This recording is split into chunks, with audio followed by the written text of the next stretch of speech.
मैंने अमृतसरी छोले बनाए थे, तो बहुत से लोगों की फरमाइश आने लगी कि भटूरे तो आपने सिखाए नहीं। तो आज मैं आप लोग के लिए भटूरे बना रही हूँ, जो कि बहुत ही मुलायम और फूले होंगे और सॉफ्ट होंगे। अभी हम भटूरे के लिए आटा गूंद रहे हैं। मैंने किचन एड यूज की है, आप मिक्सी या हाथ से भी कर सकते हैं। ये लिया मैंने 400 ग्राम मैदा, 60 ग्राम 60 ग्राम सूजी, 100 ग्राम डलेगा इसमें दही, बेकिंग पाउडर, 1 टीस्पून शुगर, थोड़ा सा नमक, और अभी हम इसमें थोड़ा सा गर्म पानी डालेंगे, ल्यूकवार्म वाटर। अभी इसको गूंथते हैं। इसमें ऑयल डाल रही हूँ 2 चम्मच।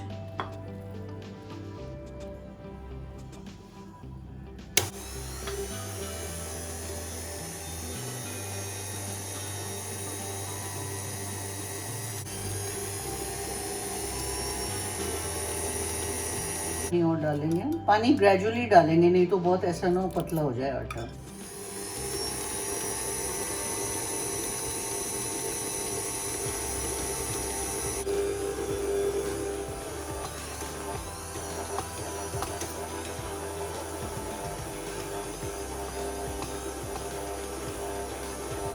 ये आटा हो गया, अभी हम इसमें से निकाल लेंगे।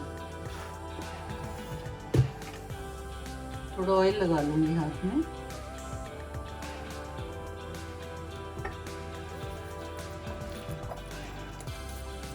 ऐसे कर लीजिए इसको।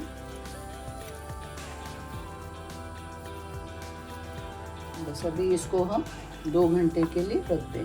2 घंटे हो गए हैं, भटूरे का आटा हो गया। अभी इसको हम थोड़ा मल लेंगे। बहुत अच्छा हुआ चिकना। अभी हम इसकी लोई बना के रख लेंगे।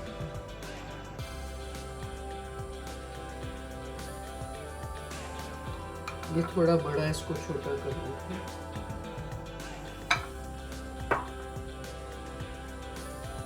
इसको हम 5-7 मिनट रखेंगे, फिर रोल करके फ्राई करेंगे। अभी हम भटूरे बनाना शुरू करते हैं। ये पेड़ा ले लिया मैंने, इसमें थोड़ा सा ऑयल लगा लेंगे। हमें सूखा आटा नहीं लगाना, तो ऑयल लगा लगा के इसको बेल लेंगे। ऐसे कर लीजिए पहले। ये बेलन पे भी मैंने थोड़ा ऑयल लगा लिया। इसे ओब्लॉन्ग शेप में।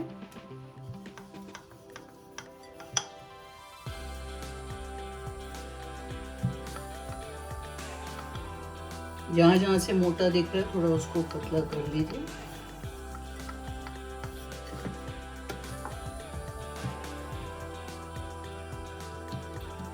एग्जैक्ट ओवल नहीं हो तब भी चलेगा। अब हम इसको फ्राई करें।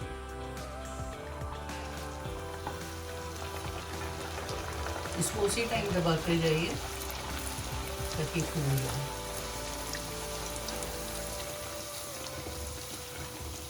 ये देखिए कितनी अच्छी तरह से भून गया। इसको ज्यादा ब्राउन नहीं करना आपको।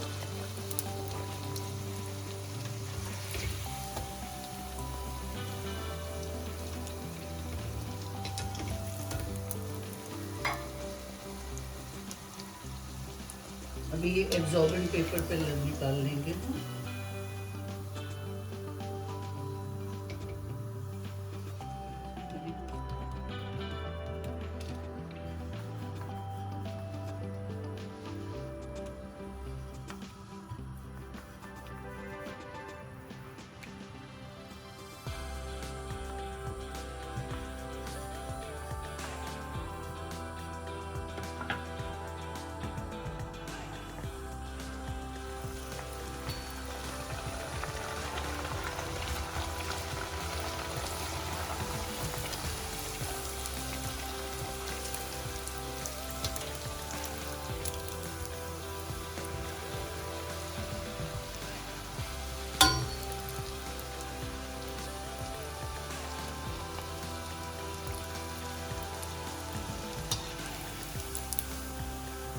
आप चाहें तो स्टफ्ड भी बना सकते हैं, पनीर स्टफ कर सकते हैं।